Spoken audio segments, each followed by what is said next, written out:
You don't understand what's happening here. I'm in God mode nowadays, son. I'm the tribal chief. I'm the head of your table. I'm the provider around here, huh? I'm the greatest of this generation, no questions asked. I'm the greatest universal champion of all time, which makes me the greatest to ever do this. I can't even think about all of the shit I did to fit in. Past hard to watch like a fucking scary movie. I'm always happy to meet somebody that never knew me. Change for the better, hope niggas are living through me. I put it all on the wax so the people can know the true me. Hard to remain sane when the people you love the most is what's causing the damn pain. Y'all beef by the same thing, we ain't playing the same game. It's all for my fam name. She the girl of your fucking dreams, but to me she a plain Jane. You dipper and ball man, I dump when them calls came. This that higher level thinking. I'm the type to jump the fuck off for the shit before it's sinking. Not here for no new shit, my game slight to boost it. Ain't I don't have to prove shit. Rockstar fight the fool shit. My movie, this the new script. I want a life with no bullshit, nigga. I know on these news clips. That's why I dap him and move quick. Won't be around when they move switch. Won't be around when they lose clips. Won't be around for they lose lips. Might be the reason they pull shit. Yeah.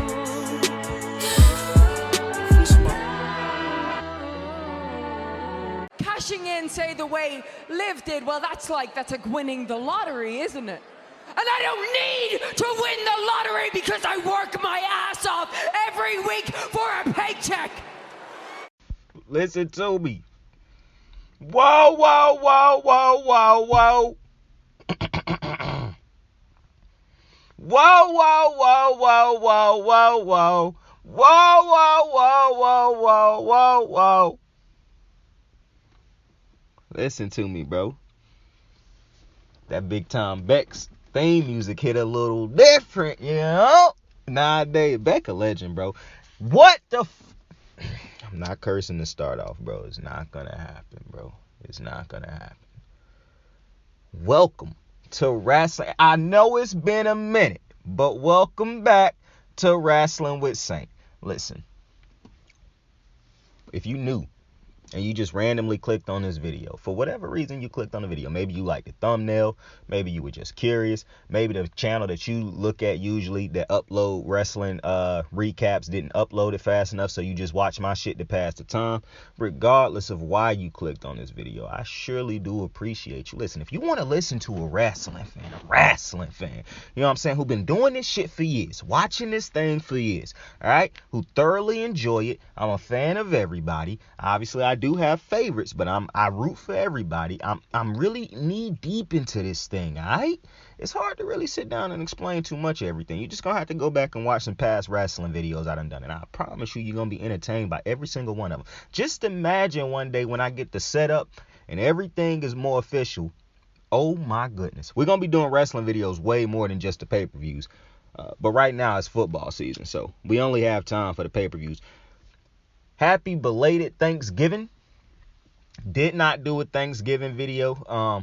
I meant to, but I worked a double on Thanksgiving. When I got off, I imagined that I was going to have the energy to recap the football games. I did not.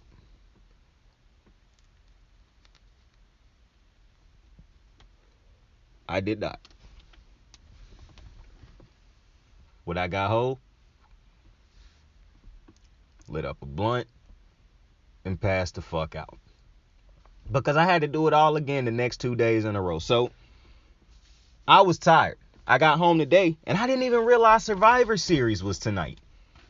But boy, oh boy, was I excited when I realized I got something to fucking watch tonight. And so we will recap Survivor Series right here, 2022. I appreciate you for joining me. Let's get into it. So the first match of the night. And I can also go ahead and tell you who got the fit of the night, bro. Because the best fit of the night was early. Bianca had the best fit of the night. Wasn't even competitive. She had the best fit of the night. Now listen, if you listen to me talk about these wrestling shows, you know I'm biased. You know Bianca probably my favorite in the her, Roman, Charlotte, probably my favorites. I wish Sasha would come back because I love Sasha too, but you know, I just like to throw Sasha in there all the time. I heard the crowd was chanting Sasha tonight during the Ronda Rousey match. I'm gonna be dead ass honest with you, and you know I pay a lot of attention to the shit that the crowd chant because I'm a big believer at the crowd is a huge part of the show. So if they give you no energy, that's not on the wrestlers all the time. Sometimes the crowd is just very ignorant to what they are seeing. Even if you don't necessarily love what's going on, still give these motherfuckers energy. However, I missed that. I didn't hear that.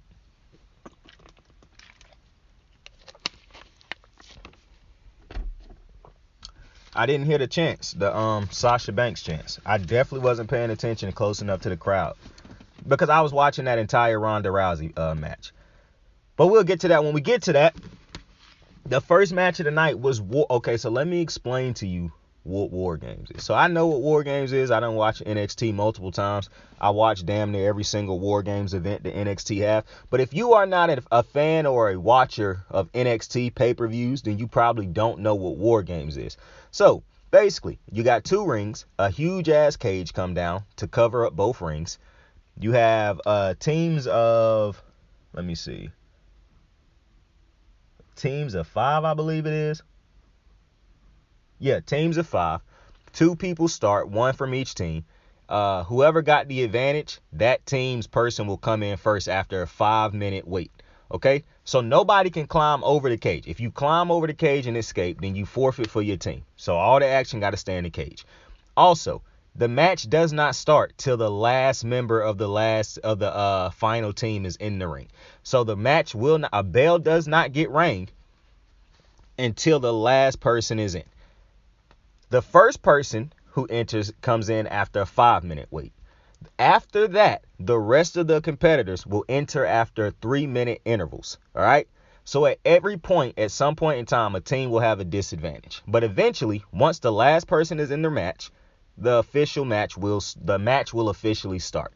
Ding, ding, ding, motherfuckers. So with that being said, and listen, bro, listen to this. That's a piece of paper. That's pieces of paper.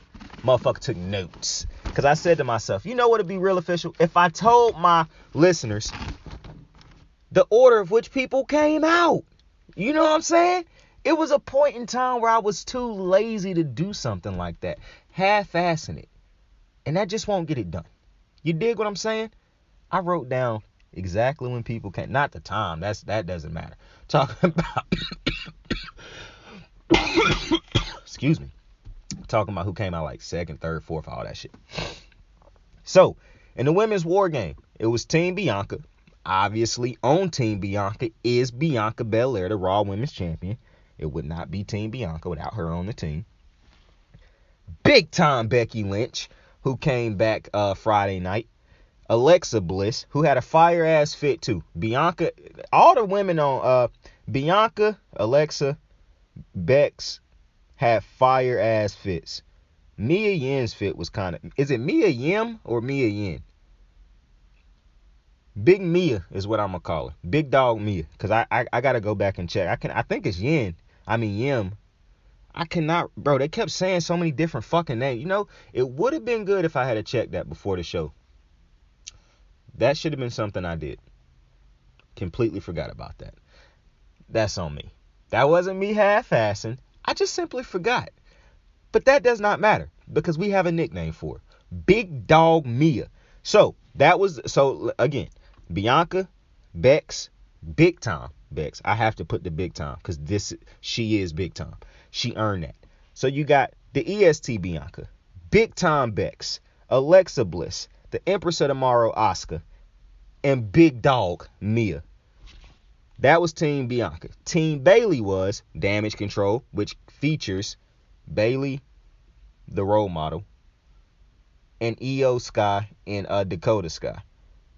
Joining them would be Rhea Ripley, Nikki Cross, and that was it. I don't know why I said it like somebody else was after Nikki. You see, because after I named the 3 people in Damage Control, you see, after just naming the next 2, that's 5. So I don't know why I continue to go as if that's on me. That's on me. But just so we really clear, it's Team Bianca, Team Bayley. On Team Bianca, you got Bianca, Becky, Alexa Bliss, Asuka, and Big Dog Mia. On Team Bayley, you have Bayley, the 3 members of Damage Control, Bayley, Dakota Sky, and Io Sky, Nikki Cross, and Rhea Ripley. Those are the teams. The 2 women that started in this match were Bianca Belair, the EST, and Dakota Sky. Now, Dakota done been in, I think they said 4 of these matches, because Dakota was in NXT for a while, much like Johnny Gargano and Tommaso Ciampa. I could legitimately name damn near every new NXT person to the roster, because all them motherfuckers was in NXT for a while. But that's neither here nor there. Dakota had done the most, like, Bianca had been in one of these, and she was the only person on her team, I think they said, who had been in one of these. Maybe Mia Yim had been in, Big Mia had been in one, but I can't remember. Either way, Bianca and Dakota started the match. And to start the match, I'm not going to necessarily go too deep into everything that happened in this grace period, because you got to understand, it's basically a 26, 27 minute, I think like 26 or 27 minutes before the actual match start. So you really got to be enjoying this shit to, watch basically 26 minutes of pointless wrestling, because it don't start till everybody in the match. And it's about 26 minutes that pass before every single person is in the match when you do the complete math of it all. So while that's happening, you have to find ways to be entertained. And I do understand why War Games took so long to be on the main roster, because you do have so many NXT people on here now who can, help with this type thing. But I do understand also why this was something. Well, I think I just said, I understand why this match was exclusively an NXT thing for so long, because it is hard to get the main crowds that come to these type shows that usually are Raw, SmackDown type fans. It really is hard for them to buy into 26 minutes of pointless wrestling. And I hate to say that, just lack of a better term. It's hard for them to buy into that. But if you can find ways to keep, and it's hard to tell these women, go out there and wrestle for 26 minutes nonstop and then do it again when the match starts and for however long the match go.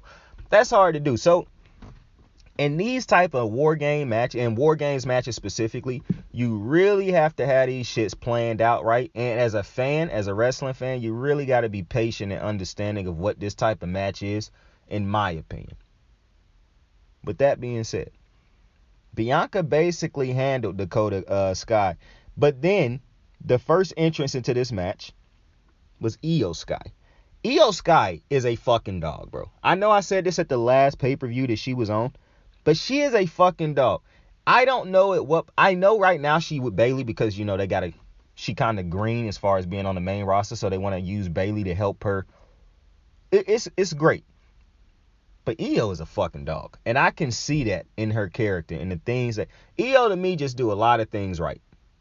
It's not just how great of a wrestler she is, even though that she is a dog with that fucking moonsault. But Io just do a lot of things right. It was a moment in this match where Becky was doing a trash can spot. And go back and look at that spot that she did with Io, where she did a leg drop off the top with Io leaning over the rope with a trash can on her head. Look at how Io take that move and look at the trash can and all that. Just, Io is a fucking dog. She had a missile drop kick in this match, bro. She had a moonsault off the top of the cage. A no-look moonsault off the top of the cage at that. That just tell you how much she had to trust the 2 people that took that moonsault. I think it was Big Mia and Bianca who took it. Like, Io is a fucking dog, bro. Io got champion written all over. I don't know how they gonna get, not right now, but she got future champion written all over. She just too good. She too good. It's kind of like when Asuka came up. Asuka was just too good to be denied. And I really think Asuka still is a top tier, like, women's wrestler. But I'm telling you, fucking Io is a dog, bro. A dog. And of course, when you get the 2-on-1, because if you don't know, now it's 2-on-1. It's Damage Control, 2 members of the Damage Control, Team Bayley, taking on Bianca now. After 3 minutes pass, Asuka was the second woman out. And she came out, now it's 2-on-2. And they had their whole little thing. Not too much happened. I mean, Asuka did her little thing, but it was not till the third person came out, Nikki Cross, where she started bringing out one problem I did have in this match. It was just one problem. And it started with Nikki. So Nikki, I understood it because she did not have the disadvantage at the time. It's 2-on-2 right now. So I understand Nikki doing this. When Nikki came out to come to the ring, she went under the under the ring to start gathering like weapons and whatnot. And I get Nikki doing it because, like I said, it's 2-on-2 right now. When Alexa Bliss comes out and she starts to go under the ring to get weapons, I think, did Alexa go under the ring to get weapons? I think she did. Either she did, Bailey. I think she did it, Bailey did it, then Mia Yim did it. The reason it didn't make sense when Bliss did it or when Mia Yim did it is because they were at a disadvantage when they did it. When Nikki did it, she wasn't at a disadvantage. When Bailey did it, they were not at a disadvantage. Also, it took Bailey a long fucking time to get all the weapons that she was trying to get in the ring. But when Bailey and Nikki did it, it really didn't matter because the team wasn't at a disadvantage. When Bliss and Mia Yim did it, that was stupid. Not only because it took so long, especially the Mia Yim one. The Mia Yim one took a little minute. Her team was in there getting their ass whooped. So, and just because they at the disadvantage, you would think, okay, she got to be quick with this. But she wasn't. And now she did come into the ring and start handling business, but I'm just like, okay, those spots right there could have been a little cleaner. Other than that, I have absolutely no gripes with this match. And speaking of me, okay, and so the 7th person to come out was Rhea Ripley, and then this 8th person and the final person to come out was Big Time Bex. Mia Yim was a star of this fucking match. Like, the ending of this match was beautiful, but Mia Yim had so many fucking spots in this match, bro. She did a suicide dive through the ropes at one point in time at Bailey, which was fucking clean as hell and fire. Like, the announcers was talking about it wasn't the beautiful. I don't know what the fuck they was talking about, because from my TV screen, that shit was just pure chef's kiss. Like, Mia Yim, absolutely. And you gotta say, I have not watched a shit ton of Mia Yim. So I have watched her, not a shit ton. I can tell you right now, in about a year, Mia Yim is going to be a big time player on this roster, bro. Because for one, I love that they put her in this spot to be on this team. Because they could have put anybody else on this team. So I'm happy that they put her on this team. And eventually she's going to get the crowd reaction the longer she here, because it'll always happen eventually, as long as it's good booking. It don't even got to be good booking. Just as long as she grind this out. And I think Mia Yim going to be great, because she has so many great spots in this match. They had a spot in this match where everybody got hit with a suplex from different corners of the cage. And you got to understand, it's 1, 2, 3, 4. It's 4 corners. But it was more than 4 corners. They were just all the way at the side of the ring. Because remember, it's 2 cage. I mean, it's 1 cage, 2 rings in this cage. All right. So it's a cage, the middle part like a metal part, and then another cage with a ring covering both of them. If you can just look it up, if you've never seen a War Games thing, just go to Google and type in War Games, and it'll show you pictures of what War Games look like. Mia Yim, another great spot. She had a trash can move in this thing. Just like, Mia Yim has so many spots, bro. And then she got triple teamed like fuck after she hit that dope ass trash can spot. Like, she hit the dope ass trash can spot, and then Damage Control jumped the fuck out of her, bro. That shit was hilarious, bro. And then they gave her a great trash can spot because they started beating her upside the head with a trash can lid. I'm like, yo, that's so fire that 2 trash can spots follow each other like that. Like, that was just fucking fire to me. And then you got Nikki being a dumbass. She handcuffed herself. No, she handcuffed Alexa Bliss. I guess she was trying to handcuff her to the cage next, but she ended up getting handcuffed to Nikki. I mean, to Alexa. And Alexa hit her with a fire. I don't want to say it's fire, but she hit her with a nice little move to take advantage of that. And I'm just thinking to myself, Nikki, why? Like, why? And I understand this new Nikki is kind of like loose, unhinged and whatnot. I keep telling y'all they got far too many unhinged characters going at the same time. Like, Seth Rollins should really be the only unhinged character, and he not even that unhinged no more. Remember when they had Becky and Seth both kind of acting like unhinged characters? I'm glad they done figured that out. But Mia Yim also had another moment in this match. She was I think she was applying a sleeper hold to Rhea Ripley, and Rhea Ripley, like, bruh, you have to go back and watch this match, bro. Because this was my second favorite match of the night. This actually was probably my favorite match of the night. It was just what happened at the end of the last match that made the last match kind of my favorite because of the pop I had because of what happened at the end. But this was probably my favorite all-around match. Rhea Ripley had Mia Yim on her back, bro. And a ladder was set up in the corner. And Rhea Ripley, to get her off her back, just launched both of them into the ladder. And they broke the ladder. Like, they cracked the ladder in half, bro. With Mia, I don't know how. Mia Yim had so many spots in this fucking match. You remember when I talked about the Survivor Series last year, I think it was, with Omos, who had a whole bunch of spots? Mia Yim had it. Like, Mia Yim was, bro, if it wasn't for how the end of this match with Bianca and Bayley and Damage Control, Bianca and Big Time Bex, Mia Yim was the individual MVP of this match. Like, me, for one, also, shout out to whoever keep booking Bianca.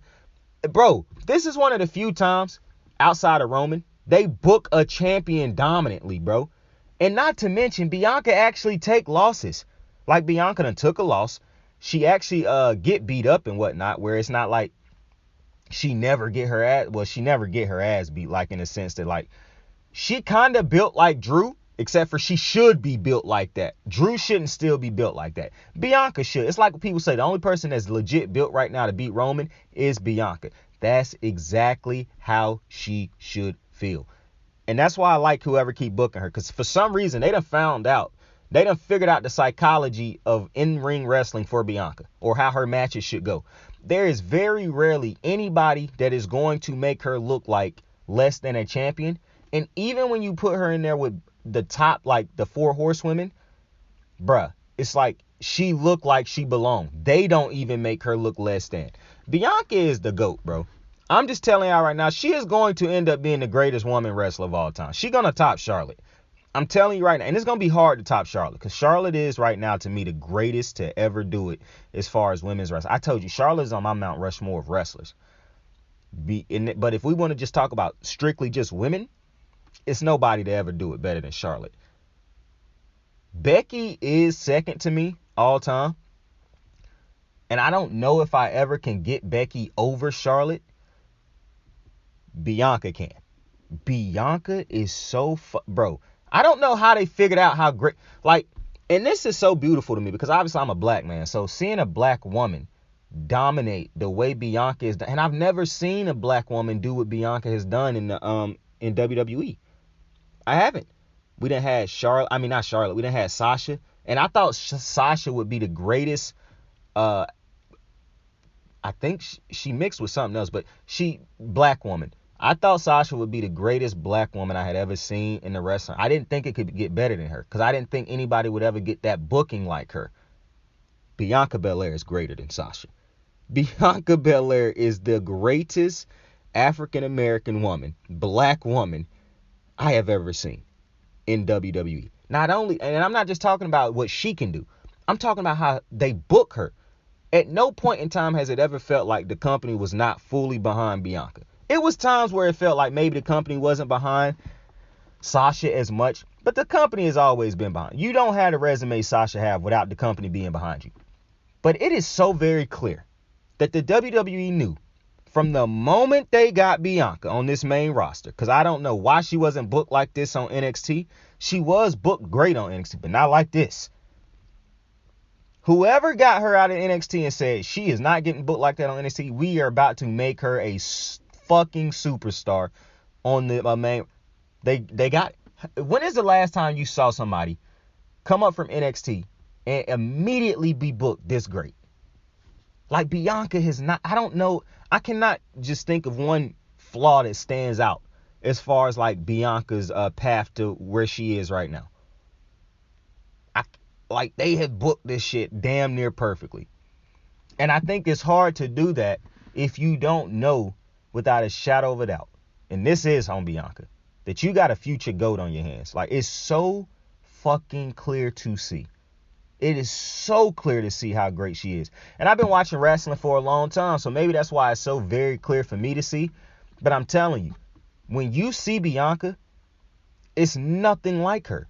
The only people that you can compare her to is the GOATs. The Charlottes, the Beckys, the Baileys, the Sashas. That's it. I know somebody out there gonna be like, well, what about Trish? What about Lita? I done talked about this before. As much respect as I have for those two women who I watched growing up, they are not greater than those 4 women I just named. And I understand that opportunity got a lot to do with why these 4 women became as great as they are. But one thing that I will say is, not taking nothing away from Trish and Lita. I understand the era that they were in. But I also understand that the women's revolution really don't take off, even with them putting all they want into it, without Charlotte, without Becky, without Bailey, without Sasha. Those 4 women made a fucking difference in women's wrestling. They made women's wrestling important again, or important for like as important as it had ever felt. And now look at how many different women have succeeded, have become big time because of what those 4 women did. Like before those 4 women, I know we had the Trish and the Lita match and whatnot. I had never seen matches between women like I had saw from Sasha taking on Charlotte, from Sasha taking on Bailey, from Becky taking on Charlotte. Like, I had never seen that level of greatness, and you can throw Asuka in there. I had never seen that level of greatness, bro, from women, because they weren't given that opportunity to be that great before. These 4 women came along, because I got to throw Asuka in there, and they just changed everything. And I understand some people say, well, what about Paige? What about Paige? What about Paige? Paige was great, and I understand some people think that she started the women's revolution. I don't agree. These great women were not up on the main roster by the time when Paige was there. I also don't agree that Paige was as great as none of these women. I've never thought Paige was as great as these women, and I respect the fuck out of Paige. The scream that she did every match was hella irritating to me. I'm not going to lie to you with that. I was about to lie and say something else, but that shit was hella irritating.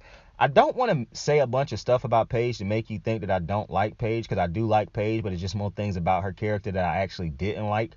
But I respected what her character was, but I give her absolutely no credit for the women's revolution. I mean, she can be a part of it, I guess you could say, but I never felt watching a Paige match or AJ Lee match for that.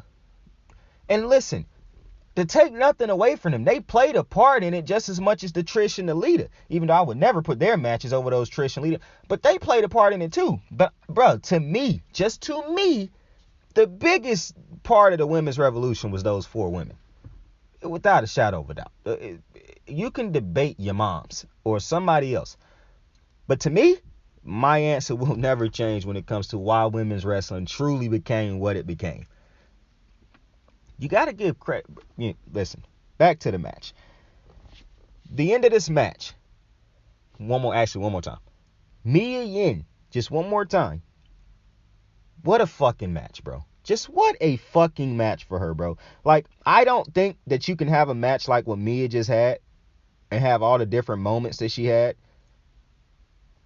and not come out like big time after this, or not come out in better position after this, because I feel like they gotta notice shit like that. Like, she had like 3, 4, 5, 6 different moments in this match. The end of this match, when Bianca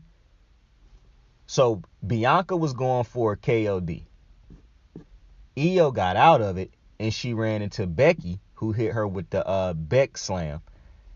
It's the rock bottom, but they call it something else. Then Becky tried to go for the rock bottom again, or the Becky bottom again. On this time, she tried to hit Dakota with it. Dakota got out of it, but she ran into a KOD. Still the most beautiful fucking move in all of wrestling. And then they hit Bailey with a KOD to the cage, and off the top of the fucking cage, Big Time Bex hit her big time elbow on the table through damage control and got the 1, 2, 3. Bro, the pop that Bianca had winning this match with Bailey, they gotta really be fucking with each other even more in real life, because this was genuine excitement. Like, I just won with my homie. Like, that was genuine excitement from Bianca and Bailey. And I'm trying to tell you, I'm a sucker for this Bianca Bailey shit. This to me is what they tried to do with the Charlotte Becky storyline a while ago, where they was like two great friends.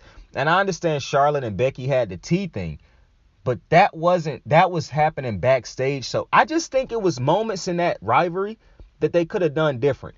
This right here, this rivalry between Bianca and Becky, because I'm gonna be honest with y'all, to me, Charlotte's best rivalry, to me, is still with Sasha.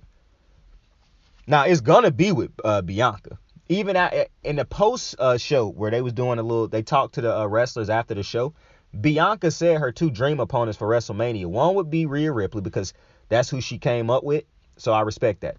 But the big one, she said, was Charlotte Flair, because she want to beat all of the horsewomen. She already done beat 3, even though she haven't beat Bayley at WrestleMania. I just don't know how you can book that WrestleMania match, because they brought Bayley back so quick, unless you have a quick turnaround somehow with Bayley. I just don't know how you do it. But she wants Charlotte Flair. And that's exactly what I've been trying to tell y'all. That is going to happen. I just don't think she's going to win the first match between when this Charlotte thing happened. This is going to be a rivalry that's pretty much going to be as long as that Becky rivalry was. It's going to be a 2-3 year rivalry. I don't even think the Becky rivalry done right now. I just think it's done right now. I don't think it's done long term. It's just they too great. You can't have that. It's like I say about the New Day and the Usos. You can keep them apart for so long, but eventually, the money there, the talent there, the chemistry there, the greatness that's gonna be there. You can't keep them away for too long if you got those in the you got both of those teams in the building at the same time. Charlotte Flair and Bianca is something that they've been planting seeds for a very long time, and now that they can finally get that, like Charlotte's comeback is gonna be against Bianca. Like, I don't even know how people don't see that. I was at one point in time, I thought to myself, maybe it could be against Ronda, but I don't think they're going to waste that. Somehow Becky is going to make her way to SmackDown to take on Ronda Rousey somehow. I just don't see how you don't eventually get that, because Becky clearly is a champion. So you're not going to match her up against Bianca right now. Somehow Becky is going to end up on SmackDown. I think they should just go ahead and throw her over. Just trade. They should find a way to make a trade. Just say you made a trade. Because that's who I think Ronda should be trying to fight next. I think eventually they probably going to give her Raquel next. I don't think that's the move. I think you might as well go ahead and get started for see, the Royal Rumble is the next match coming up, the next pay-per-view. Becky could win that. Well, you know what? We'll find out I think Charlotte might come back in the Royal Rumble and make her return and win that Royal Rumble, and then challenge Bianca. I think that's how they're going to kick off the Bianca storyline with Charlotte. And at the Royal Rumble, I think that Bianca will face Rhea Ripley. I could be wrong, but that to me just make the most logical sense to go ahead and with WrestleMania around the corner. That's how you set up Charlotte Bianca to start it off now, and that's how you get through the Rhea Ripley thing. Or Becky win the Royal Rumble, because you're going to set the Charlotte thing up regardless. Because to be honest with you, you don't even need Charlotte to win the Royal Rumble. Charlotte legitimately could make her return after Bianca beats Rhea. She could just come out. That's the type of cachet Charlotte has. She don't need to win no fucking Royal Rumble. Becky could win the Royal Rumble and challenge Ronda Rousey. And it could be a story there too. Becky could legitimately say, you ran from me. You had a chance to face me and you chose not to. You were scared of me because you knew that you couldn't beat me. So to me, logically, that's just what makes sense. Plus, I do think you at the moment with Ronda Rousey, and I'm going to get into that in a minute, but it's time to put her up against a Charlotte type of person again. And I told y'all to appreciate Charlotte in them matches, because I told you what it was going to look like if she wasn't facing that type of level of competition afterwards. That's the difficulty in putting a title on Ronda Rousey this early. But because it's Ronda Rousey, you can't not have the title on her, because it's not realistic having her lose to wrestlers not named. Becky Lynch, Bianca Belair, Charlotte Flair. You notice how they not letting her nowhere near Bianca. You notice that. Because you notice Survivor Series is usually Team Bianca versus Team Ronda Rousey. You notice they not letting Ronda Rousey no fucking where near their actual gym. You see, Charlotte is on the level. They know Charlotte is their GOAT. So they can give her a loss to Ronda. That's not going to hurt Ronda. Yeah, the way people bitched about losses given out to other wrestlers, women wrestlers, nobody ever bitches about Charlotte losing because Charlotte is the GOAT. She can lose and it don't matter. It's water off of her back. She knows she's still her. So they will put her against Ronda. You know, even though Bianca is her, Charlotte is seasoned now. Charlotte is her. She already done been through this thing. They are still creating and defining Bianca's legacy. This ain't the moment where you let her take no loss to no fucking Ronda Rousey. She can take losses to Charlotte. She can take a loss to Sasha. She can take a loss to Becky. Them different women compared to what a Ronda Rousey mean to the wrestling. You don't do that to Bianca. And I appreciate them for that. I really do.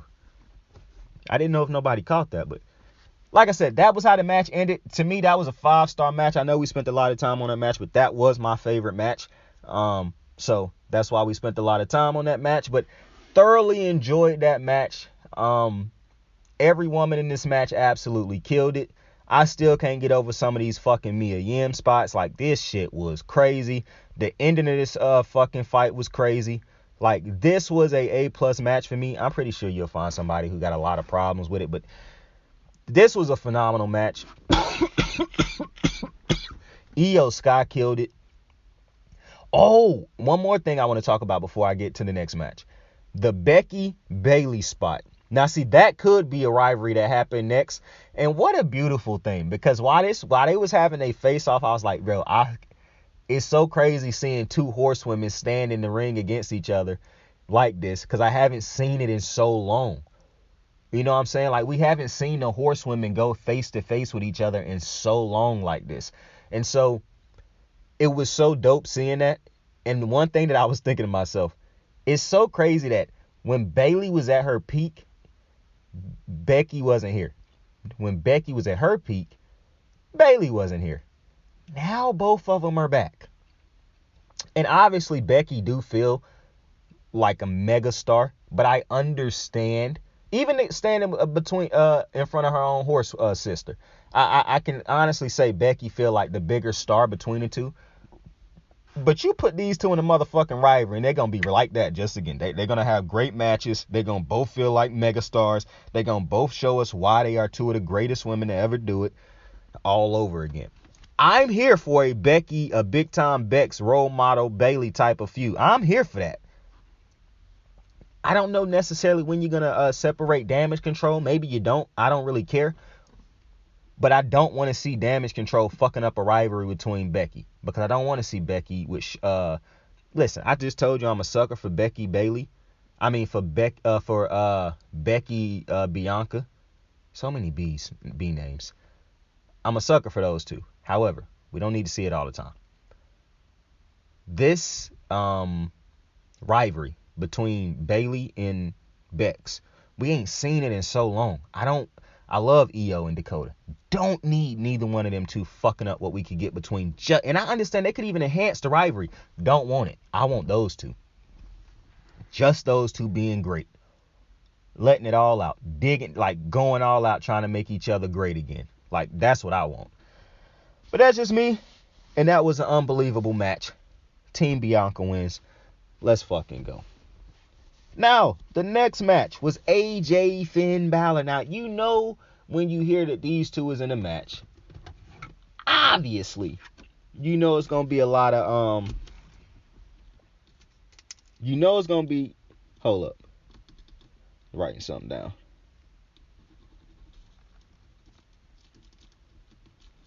Okay, in a match like this, you know you're going to get great wrestling, great back and forth. Now, obviously, they had to get rid of the bozos outside the ring, so this could be just AJ Finn.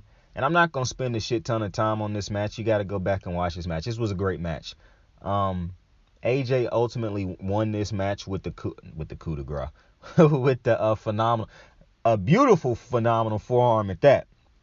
Matter of fact, Finn Balor hit a sling blade, probably one of his best sling blades, bro. Like, that motherfucker Finn know that sling blade probably one of his best moves in his arsenal.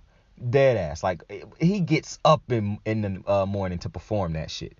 And I'm here for that. I truly respect that, Finn. I appreciate your dedication to that move. But AJ did ultimately win this match with the phenomenal forearm.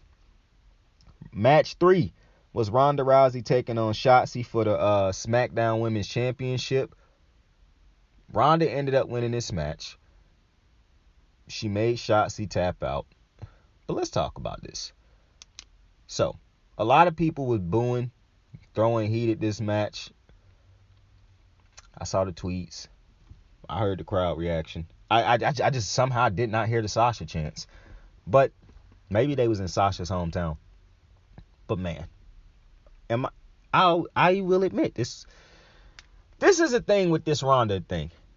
You cannot keep having. So her last championship match, and even though I understood what was happening, her last championship match ended with the crowd not really knowing what was going on. A mix of boos, a mix of cheers. This one ended with a mix of boos, a mix of cheers, mostly boos, because it was a ridiculous in it. And I think I think right now Ronda is a heel, so that helps her character with the boos. But also you got that natural crowd that just don't like Ronda because it's like, man, she ain't a real WWE wrestler. She taking a spot from other people. You got that type of heat that she got also. So anytime they see Ronda botching moves or, not having the cleanest of moves and things like that, people gonna bitch about it. However, when Ronda was facing Charlotte through those matches, and Ronda was having as clean of matches that she could have, because Charlotte was able to carry the dance. Nobody gave Charlotte the credit she deserved. I kept getting on here pay-per-view after pay-per-view, show after show, talking about how y'all don't understand how hard it is for Charlotte to do what she is constantly going out there doing with Ronda. The fact that Charlotte can face legitimately anybody and give them a great match, that should not go unnoticed, because it's not easy to give anybody a great match when they are not as seasoned as a Charlotte Flair. It's easy for Charlotte to go out there and give Bianca a great match. It's easy for Charlotte to go out there and give Becky, Bayley, Sasha, if she ever come back, a great match. Because those motherfuckers done this for a long time. They've been there, done that shit. It's even easy for her to give a Liv Morgan a type of match, because Liv done been doing this for a while. Anybody can't just go out there and give Ronda Rousey a great match.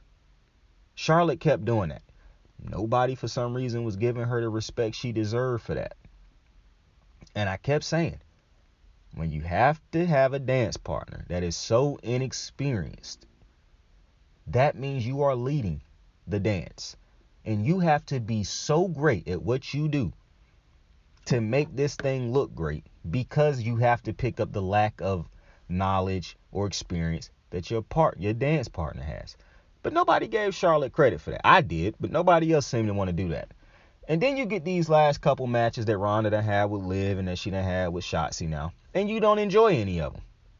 Because Shotzi, Liv, Raquel are not on the level of a Charlotte. So you didn't appreciate Charlotte giving her great matches, or decent, above decent. They was more than decent. And I even said after one of Charlotte's matches with her, I can't understand how hard this must be for Charlotte with a person whose main move is a fucking hip toss / arm drag. That was like 90% of Ronda's offense in one of her matches with Charlotte. And Charlotte had to still find a way to make that a great match. But y'all keep bitching about how bad or how not good these matches are with other women who aren't on the level of a Charlotte. So I don't put this on them. I put this on WWE booking. But they have to book these type of matches, because you can't just have Ronda running through all your top women wrestlers right now. You just can't have it. 2, why is these other women wrestlers on the roster if Ronda can't beat them? However, it don't make up for. Obviously, it don't help that some of these women are inexperienced. Now, I understand being great on NXT, but when you get on the main roster, I mean, look at all the different type of mistakes so many people make in matches. Because sometimes the crowd get a little too loud, you lose your bearings a little bit. It happens. You get nervous. You're human. These women go out there and they try to do the best they can to put on a good match, but it's too inexperienced, 2 dance partners who, let me put it like this, as good as Shotzi might be if she were, and Shotzi make mistakes when she fight other wrestlers, but if Shotzi is the most experienced out of her and Ronda and she got to lead the dance, but she is nowhere near a leader of the dance right now, You just have to imagine that unbelievably great booking is going to have to carry that match through. I actually think they should start doing more story-based matches with Ronda, because I think that would greatly save these matches. A lot of interferences, a lot of different type of underhand maneuvers. Like, I think that'll make up for the lack of, because they really not doing Ronda no favors putting her in matches with Alexa Bliss, with a Liv Morgan. Like, I understand the crowd like Liv Morgan for whatever fucking reason, but Liv Morgan is nowhere near as great a in-ring competitor to help carry a match with Ronda Rousey. You know what I'm saying? Like, they don't love Liv because of what she can do in the ring. They love everything else about her. And they don't realize that they love everything else about her, but one of the main important things that will help you love her more is if she could help carry a match with a Ronda Rousey. But they actually don't care about that, because they boo Ronda, they did boo Liv, but they're not. It's a weird thing, to be completely honest, how that whole thing turned out. But I think right now what's hurting Ronda is who they booking her with, because these women cannot carry a match with Ronda right now. Maybe one day they'll be able to, but right now you can't. But you can't keep matching her up against the Charlotte Flairs of the world. However, I do think right now you can book her against Becky somehow. I would prefer to see Becky take on Bayley. I'm not going to lie. I would much rather see that. But I also do want to see Becky at WrestleMania beating Ronda Rousey. Now, she might not beat her at WrestleMania, but I would love to see her try. Like, plus, who knows who would win? Like, you pretty much know Ronda not losing none of these matches she got coming up against low-ranked competition. You don't know if she beating a Becky Lynch. Big Tom Becks, you never know. So, I'm not going to lie. I probably would prefer to see Becky take on I would much prefer to see Becky take on Bayley. But I do understand if she got to go take on Ronda, because to be completely, who is on SmackDown right now that could take on Ronda? Because Charlotte going to get moved to Raw eventually. You know she getting moved to Raw. If she win the Royal Rumble, which is probably when she coming back, it's no shot she coming back to go on SmackDown. It's not happening. I don't know how and I'm trying to think of the roster right now for SmackDown. It's a lot of women on the roster who she can just beat, but it's nobody on that roster right now, since Charlotte is no longer on that roster, that you could or Sasha, who you could legitimately say, yeah, she can beat Ronda. That's why because listen, Bianca, Bayley, and Bex is all on Raw.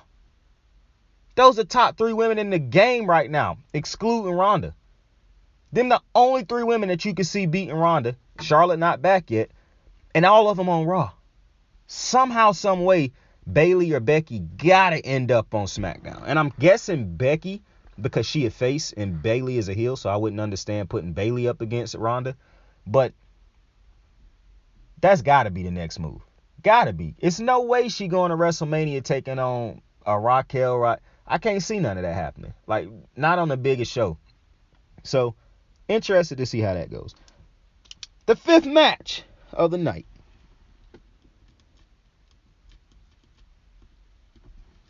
Triple threat match for the United States Championship. Bobby Lashley, Austin Theory, Seth Rollins.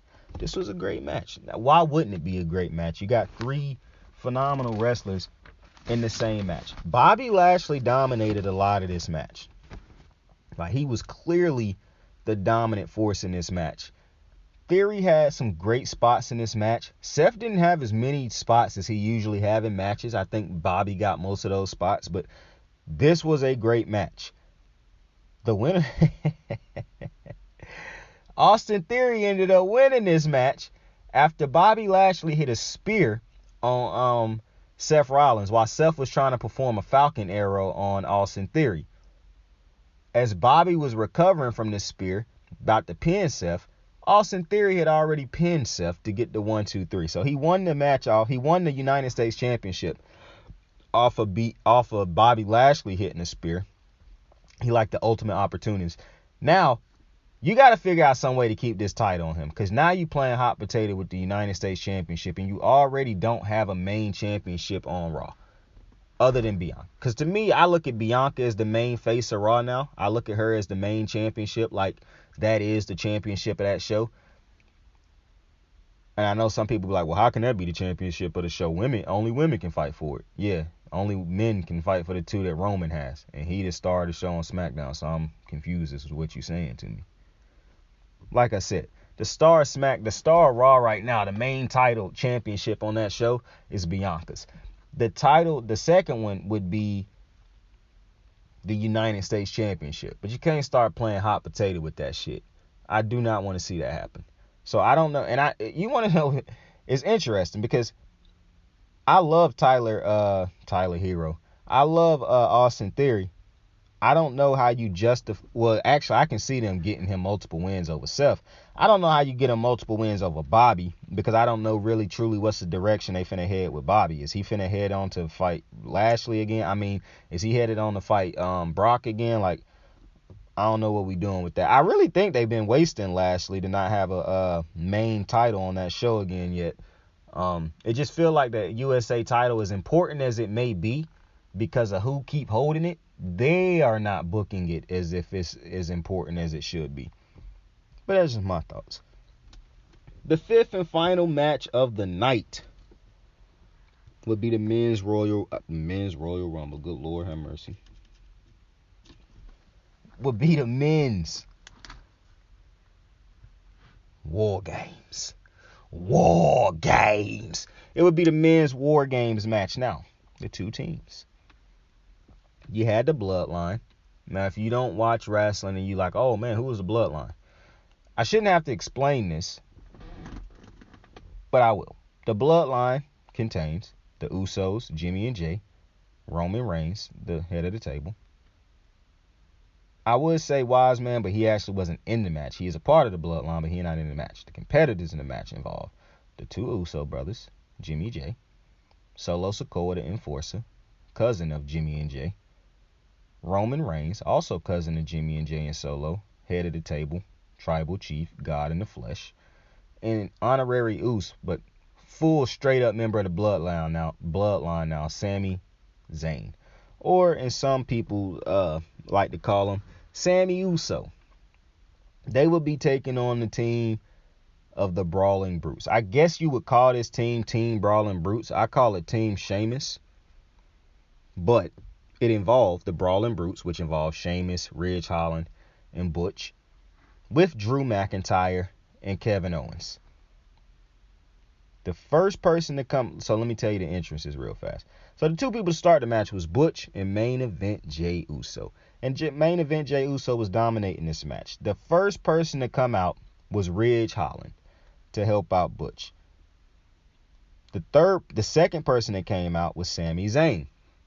The interesting thing about this, Jimmy wanted to come out. Like, he was coming out, he was about to run, and Roman stopped him and sent Sammy out. So now you got this whole dynamic between Sammy and Roman Sammy and Jay, because if you wasn't watching, Friday night, Jay was listening as Sammy was being told by Kevin Owens, like, oh, they're going to turn on you, should make a move before them. And that was Jay's whole thing. So, he had to talk about it with Roman in the back, because he asked Sammy about it last night, and Sammy didn't tell him. He lied to him. All this to prove, like, Sammy's loyalty was being tested tonight. They wanted to see if Sammy was truly loyal to the bloodline, if he was loyal to Kevin Owens. So they had him and Jay out there. Him and Jay was in this match. Jay saved him a couple times throughout the match, even though they kept emphasizing that. I'm thinking to myself, that's just what he's supposed to do. That is his teammate. But, Michael Cole kept making that a big thing. Drew McIntyre was a third person. Now, I was always interested in when Drew McIntyre was going to be called out. But just because you know who Drew is, bro. Nobody can beat the dude that's not named Roman Reigns. He damn near like the fucking Terminator. Can't be hurt by nothing. You got to have a 5-on-1 assault to actually start damage. He like one of them final bosses, and it makes no sense as to how he this strong. You like, how in the fuck, like, is this dude that, you know what I'm saying? So that is what that was. The 5th member, when the Jimmy came out to try to even this up, but Drew was still doing his thing, but eventually it did even up. 5th to come out was KO. 6th to come out was Solo. 7th to come out was Sheamus. And then 8th to come out was God in the flesh, Roman Reigns. And we are going to have to take a quick break before we dive into this match, because I got to take a piss. I will be back in a second. And we are back. Now, this was a great match. I enjoyed the first one more. I still enjoyed the women. And I know I say I enjoy a lot of these Bianca matches more than I enjoy most of the matches on these shows. But if you watch these Bianca matches that she is in, you would understand, man, these motherfuckers are unbelievable. Like, Bianca can give anybody a great match right. That's what I'm telling you. I've been telling y'all for about a year and a half now about this Bianca Charlotte, bro. Y'all just gonna have to wait and see, bro, to understand why I'm so excited for that. But we talking about the men. Now, this was a great match, man. They had so many different spots. You had the 50 or 150 fucking beats of the Bowering where everybody on Team Sheamus basically hit the bloodline with the beats of the Bowering. It was a great match. But we go skip forward to the ending of the match where Kevin Owens is doing his thing. And him and Sammy come up one. Kevin Owens hit Roman Reigns with a pump up power bomb and with the stunner. As he finna get the 1, 2, 3, Sami Zayn stopped the ref from making the 3. It was so hilarious how they just sat there and looked at each other. Sammy was looking at KO. KO was looking at Sammy. The ref was looking at Sammy like, oh my God, brother, what are you doing? And I'm like, man, what a scene. Get it framed.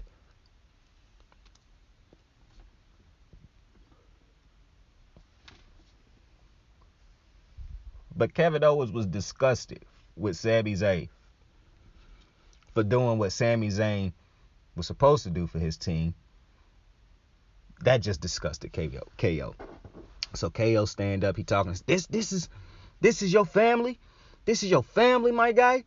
And Jimmy tried to hit him with a super kick, but KO caught it. And as he catch it, Sami Zayn hit him with a low blow with a nut shot.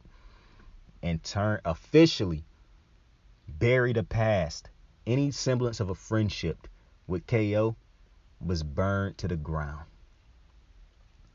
And they set Sami Zayn. KO stumbled to the corner.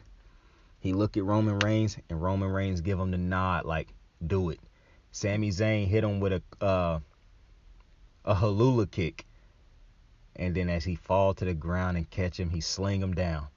Which, a moment in this match, Roman Reigns had came in and started uppercutting motherfuckers, right? And he uppercutted KO, and KO kind of fell on him, and Roman just tossed him to the side. That shit was hilarious. But KO got caught after he got hit with this Halula kick, right? Like the Ric Flair, Shawn Michaels type shit. KO got thrown, Sammy throw him to the ground. He looking at Jay. He say, this all you, my boy. It's all you. Jay hit the splash, get the 1, 2, 3, and it was official. The Bloodline wins men's War Games. But it was such a phenomenal ending. The ending probably better than the match itself because Roman hugged Sammy. But what happened next? Jay fully embraced Sammy, like hugged him, picked him up, and was hugging him. Jay Uso Sami Zayn, I should say, finally has earned the respect and the trust of Jay Uso. And what a moment it was. Like, they keep finding ways to make this shit better. I don't know who is booking this shit, bro. Like, this shit is unbelievable how they can continuously find ways to make this shit this good. Like, this is truly some just top-notch fucking writing and storytelling. This gotta be this is unbelievable. What a fucking year they having. But that was an unbelievable ending to this match. Solo had some of the big spots in this match. Solo hit a slam on Drew McIntyre through the table. That shit was so clean. Like, Jesus, that shit was clean. I got the beats of the super kick by Ridge Holland. Caught 2 super kicks by the Usos, and then that got followed up by a spear through the table by Roman. What a fucking spot. Sheamus with the knee to Roman. It was a lot of great spots in this match. Overall, I think every single match on the pay-per-view was great, except for the Ronda Rousey match. But like I said, bro, I don't blame them for that match not being able to be anywhere near the other matches. For one, because the other matches was war game type matches, and then you got AJ Finn. Like, come on now, they're not gonna out wrestle AJ Finn. Plus, just off the fandom, you're going to cheer for that match a little bit more. They're not going to outdo a Lashley-Seth Rollins Theory match. The odds was truly stacked against them, to be honest with you. And like I said, y'all can hate Ronda Rousey all you want to. But this is not her fault that y'all hating this. And then when they gave her competition that made her look better, y'all didn't appreciate it. So, y'all going to bitch either way. It just is what it is. But I enjoyed the show. I think it was a great show. You should definitely go check the show out. Rewatch it on Peacock. I think Peacock got a deal going on right now. I'm not even sure. I think you can get like a membership going for like $1 or like 99 cents or some shit. I could be wrong. Don't take my word for it. Or it could have been done. That deal could have passed. I think it was like a Black Friday deal. I am not for sure if they still got it. I saw it in passing. But unbelievable 2022 Royal Rumble. Survivor Series. Now we are headed to the road to WrestleMania, which means 2022 Royal Rumble is next. I'm actually after a couple weeks, I'm gonna see if I drop a prediction video for the Royal Rumble and who I think gonna win that. But with that being said, I appreciate y'all for joining me on another episode of Wrestling with Saint. I know it's been a minute, but hey man, I told you, bro, football season is going on, but chill out. I appreciate you for joining me. Tell somebody you fuck with them. Tell somebody you love them. Saint out. I got the moves like hot sauce. Lil' mama taking the top off. I'm laying down getting topped off. After this, she know she getting knocked off. I know she loving the money, so I keep on thumbing and thumbing. She say she horny when she taking shots, so I keep them coming and coming.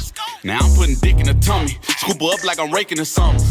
You would think shawty red track, the way that she running and running. You getting dumber and dumber. You out here chasing the bone. After she finished from giving me dome, the Uber is taking her home.